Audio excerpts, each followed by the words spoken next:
Hi class, so here for week 5 with communication concepts. I want to go over chapter 4 of the Maxwell book, and it right there it says, that connecting always requires energy. Man, is this true? And I'm sure that all of you know this. I'm sure that all of you have experienced this in some way, shape, or form. But I'd say it is one of those things to where, in order to really connect with people, you have to expend the energy to be able to connect with them. I love that first thing where it says that they get out of it what you put into it.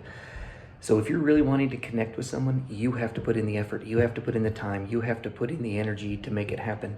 If you're not really wanting to connect with someone, then you're going to get out of it what you want to put into it. I've seen it happen so many times where people get very frustrated, like, well, I don't feel like I made a connection at all. But they didn't do anything to actually make a connection. They really did not put any effort into it. And so why would you expect anything else?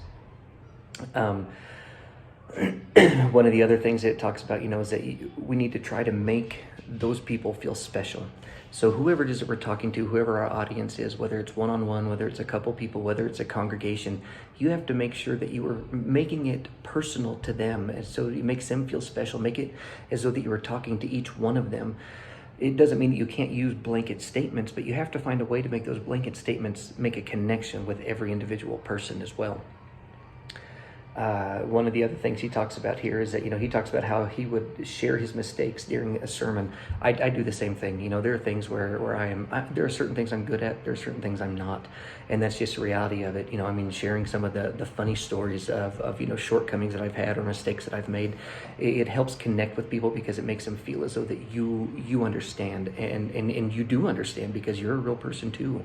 So, those things are really great. He also talks here, that you've got to bring it. It says, he says, when I was working on my bachelor's degree, I took a speech class. More than 40 years later, I can truly say that learning how to speak to an audience has been foundational to my journey through life as well as my growth as a speaker. It was in that class that I heard my professor, the professor called the 4 unpardonable sins of a communicator: being unprepared, uncommitted, uninteresting, or uncomfortable. Man, isn't that true? And so we have to make sure that we're not doing those 4 things, because those 4 things help you connect, and they make connection really possible. So we have the ability to make others feel comfortable, and if we are uncomfortable, it makes other people feel uncomfortable. I love talking about awkward things in a comfortable way so that I can make other people more comfortable with awkwardness, because being awkward is just part of life, and it's a good thing to help us get through those uncomfortable issues.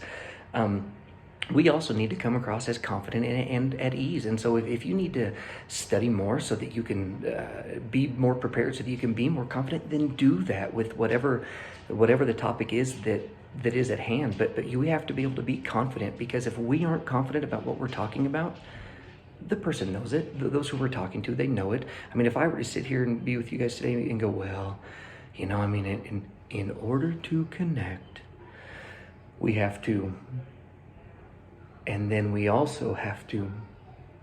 That would not instill confidence into you that I know how to connect with people. And hopefully by me being able to talk to you guys through video and through everything else, that you guys are seeing that I can connect with you.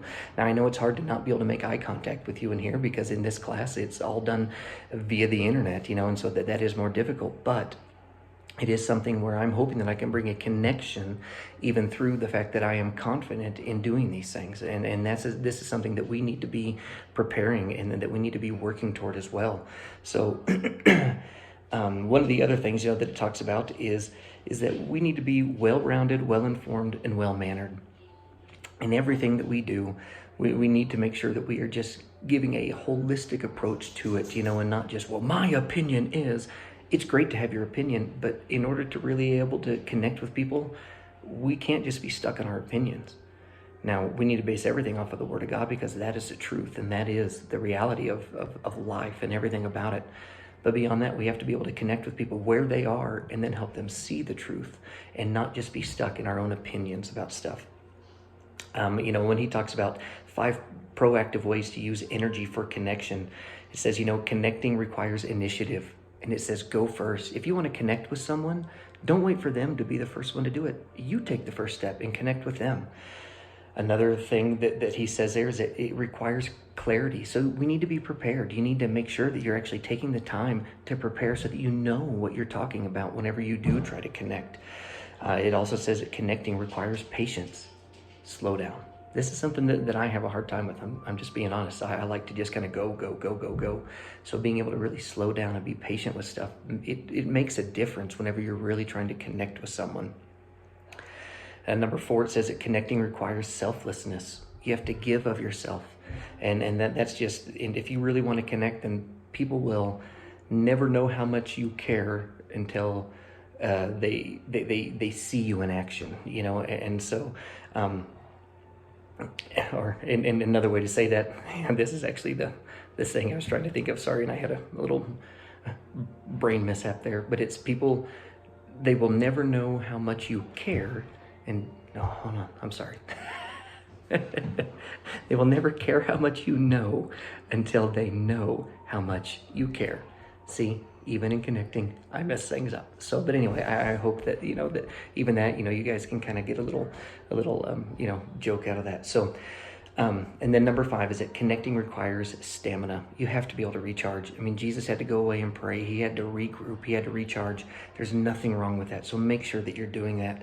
When you are connecting with people, you have to be able to connect with people into all levels, whether it's one-on-one, whether it's somebody in a hierarchy of things, whether it's into an audience, whether it's in a group, whatever it might be.